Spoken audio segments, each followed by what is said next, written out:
Thank you all for coming out tonight. I'm always just sort of blown away when I go to an event and there's 250 people who could be home with their families or doing all the important things that happen at night. And to me, this is sort of the essence of a city. I had a chance to walk around Providence in the late afternoon sun in the evening, and what a spectacular city.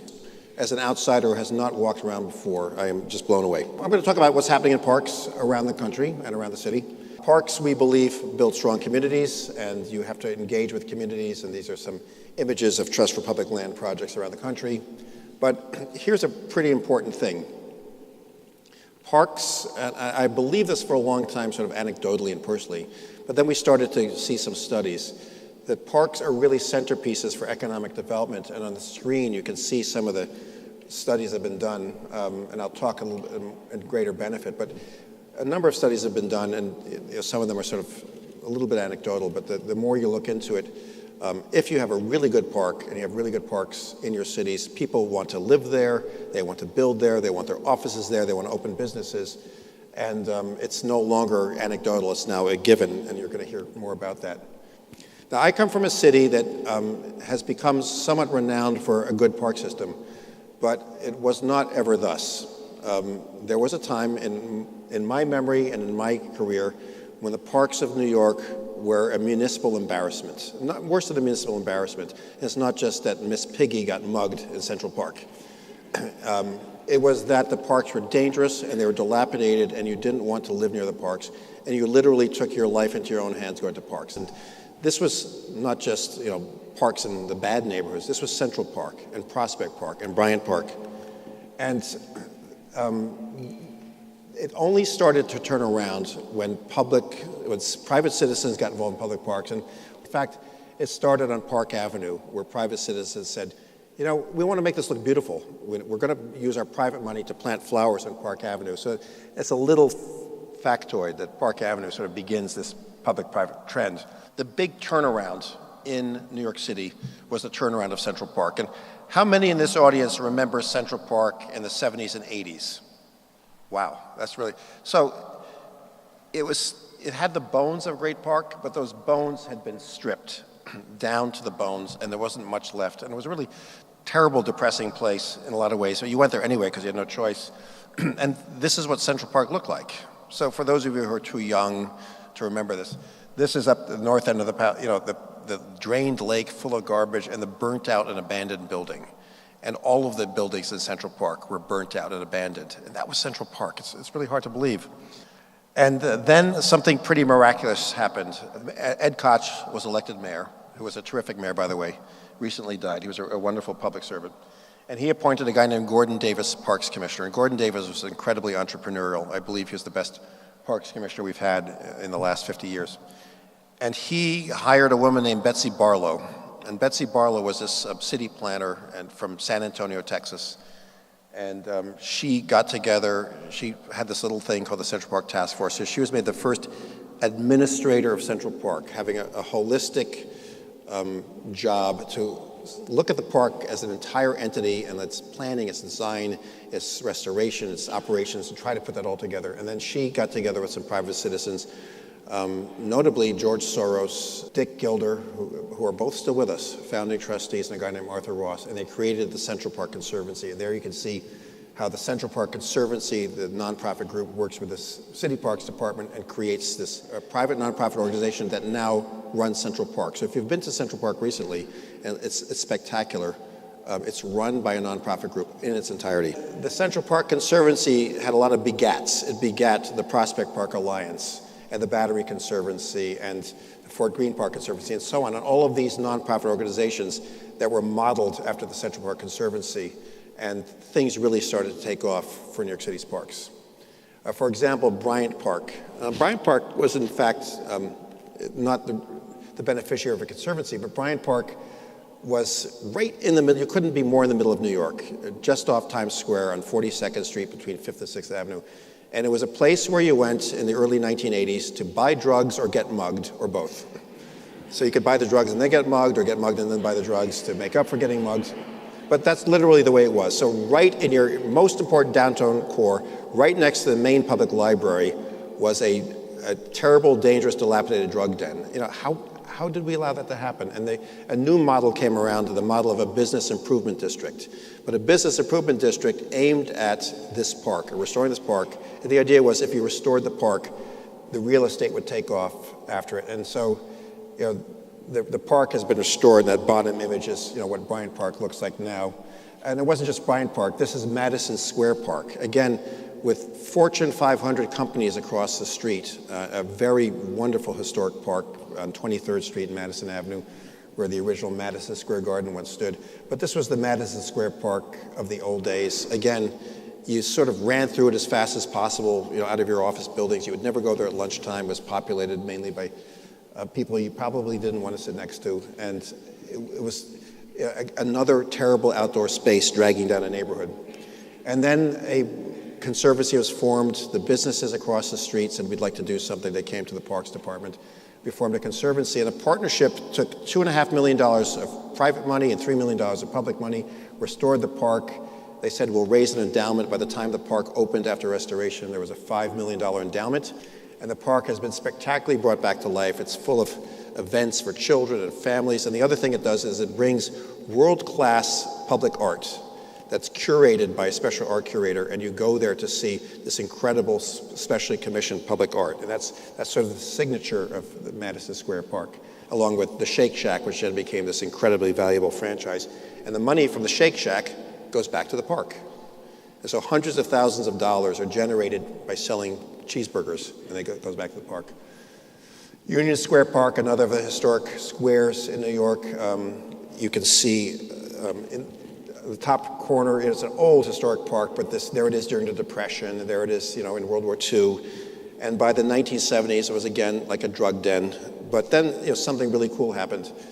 My father, who was a city planner and sort of grew up part of his childhood on a farm, thought, you ought to be able to get a fresh tomato in the summertime in New York. So he started something called Green Market, which was the first sort of new urban farmers market. And that sort of helped bring the place back to life. And then the city closed down the park and redesigned it. It was closed for 2 years. That drove the drug dealers out.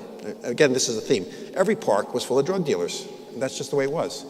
And then, the place was abandoned. All these abandoned stores. They used to do little Earth Day cleanups and stuff. But it wasn't until they completely redesigned the park and brought in this activity through the farmers market that the park suddenly changed and became the hub that it is today. This is now, I call this the Times Square for New Yorkers. This is where New Yorkers go to hang out, to go to the farmer's market, to go shopping.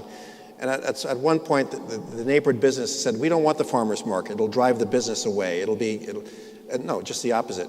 Now the farmer's market is there 4 days a week. It has 100 stalls, and tens of thousands of people come through it, and then they go shopping at the Barnes & Noble and all the other stores. And now this has become some of the most valuable real estate in New York, and that's just an average day in Union Square Park. There's nothing special going on there. But the tourists go to Times Square, New Yorkers go to Union Square. So how does this all work? I worked at the Parks Department, and this whole thing with public-private partnerships, there was no handbook.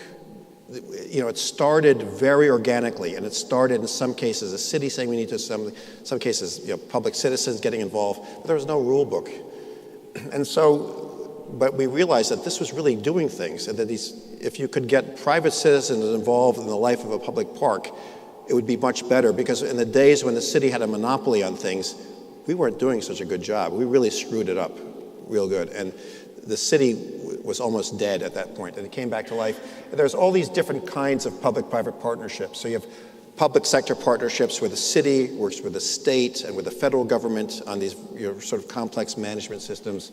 You get government grants. You do joint park management between city and state entities because of complex land ownership.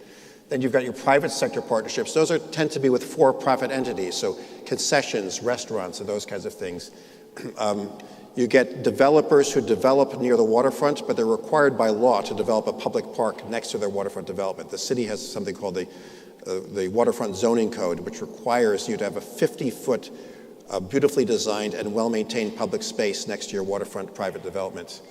Corporate sponsorships and adopt a park, and then you have on the nonprofit side on the left, working with nonprofit partners either in a voluntary capacity or in some cases there's actual management agreement. And that could be as complex as the Central Park Conservancy having a 100-page contract with the city of New York to manage Central Park, or as simple as a Little League running and maintaining a field on behalf of the city. And there are dozens and dozens and dozens of these sort of nonprofit partnerships. In the last year that I was working there, which was fiscal year 11, $165 million in private money raised philanthropically or earned through earned revenue for parks. And to put that in perspective, $165 million is about half of what the city was spending on its parks. So the city was spending about $350 million on the expense budget and a lot more on the capital budget. But that's a lot of money coming in voluntary charitable contributions. And then what are they spending it on? Well, there's almost 1,500 employees, between part-time and full-time employees, being funded by those private dollars. And it required a lot of complex manipulations. We had to have agreements between the unions and the contracts and all these things. But it's worth the struggle, because that's like having an extra 1,500 employees you otherwise would not have. And there's no one-size-fits-all. You have to sort of negotiate each one differently, but it's so worth the trouble. And a lot of it is not the checks that you write, it's getting the volunteers to come in. But you can't get volunteers to come in if you don't meet them at the gate and have the tools and make sure the park is open. So the City of New York has something called Partnerships for Parks that it does, where they have a bunch of full-time employees whose job it is just to work with neighborhood groups and to help neighborhood groups get established and to get them tools and equipment and to help them figure out how they can come in and plant or garden or clean or paint or open and close a playground. And here's in Van Cortlandt Park in the Bronx, there's hundreds of people planting trees as part of the Million Tree Project. So some people don't actually do things for the parks, and their full-time job is just to advocate for the parks and for the parks budget. And we're lucky to have a group in New York called the New Yorkers for Parks. And all they do is their job is to advocate for parks, particularly at budget time and during times of political stress. And then the other thing is concessions. And concessions is a sort of conventional thing in parks. These are private businesses doing business in public places that are providing a service. So it's your stables and marinas and tennis courts, or indoor tennis courts and ice skating rinks. We have gas stations in some of our parkways. But all told, those concessions bring in about $70 or $80 million a year. Now, in some cities like New York, that money goes to the general fund. It sort of slips through the greedy, grasping fingers of the Parks Department and straight to the city's treasury. But that's important because it pays for cops and firefighters and stuff. Other cities are lucky they get to keep that concession money. And my recommendation, let the Parks Department keep the concession money and put it back into the parks. This model, once the Central Park Conservancy started, is spread like kudzu vine across the country. And I say kudzu vine because there's a lot of kudzu vine in Piedmont Park in Atlanta. And it's covering over, you can't tell, but there's a structure underneath that kudzu vine. It's an old pavilion, and there's the empty swimming pool, and there's the park being used as a parking lot instead of a park, and this sort of whole abandoned park. And the Piedmont Park Conservancy is established in 1992, and those same things, if we just go toggle back and forth, these are the same exact facilities, but transformed through a public-private partnership, through which in Atlanta, they raised almost $90 million to do all this stuff. And Herman Park Conservancy in Houston, and then you go to Pittsburgh, where many of the parks now are under the jurisdiction of the Pittsburgh Park Conservancy, which has a number of parks on it. So in some cases, it's one park, like Herman Park or Piedmont Park. In some cases, it's a series of parks. In Pittsburgh's, there's a series of parks. They turned a parking lot into a park, and again, these are, in some cases, you're talking old Rust Belt cities. There isn't a lot of money in these cities, and yet they managed to be very creative and do a lot more because of the public and private sector. This is a great project. Dallas, Texas, the downtown was divided in half by a 10-lane freeway, a sunken freeway, this stinking, noisy pit of cars. And again, in a public-private partnership, they decked over the freeway.